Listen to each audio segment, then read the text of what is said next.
But when they sit with their partner, asking their partner, how have you felt supported by me? Mm, Like this past month, if they do like monthly check ins, how have you felt most connected to me?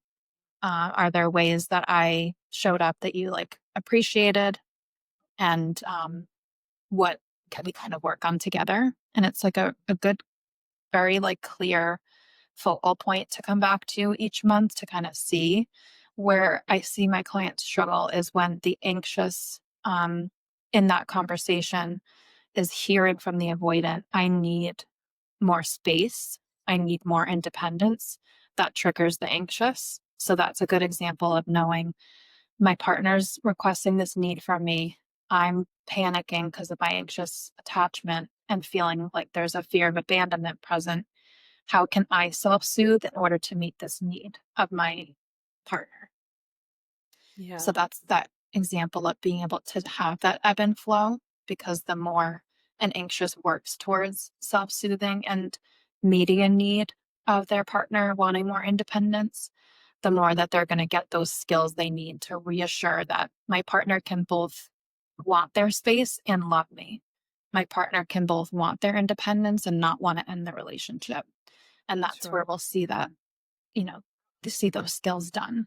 And then the anxious gets to tell the avoidant, I need more closeness. I need more quality time. How can we make sure that happens? So it's a good way of communicating. Yeah. I love that. I love the open-ended questions of going into the space and asking even like on a week to week basis, how can I support you this week? And not showing up in the ways that you would want to be met. Cause I think that's like a big trap that we get caught up into of Mhm. I think this is what I would want. So this is how I'm going to show up for you. And a lot of times that's not the way someone else needs us to show up. And then we get disappointed and we feel rejected based off like our efforts. Like, well, we tried really hard. We thought this would be helpful, but that's because we're trying to get our own needs met.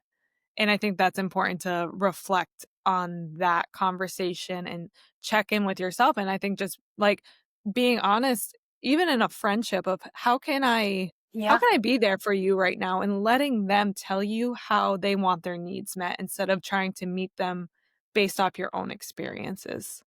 exactly. And I like the word trap because it is that trap of, well, I did all these things for you. And then the avoidant can say, that's not, I appreciate that, but it's not what I needed.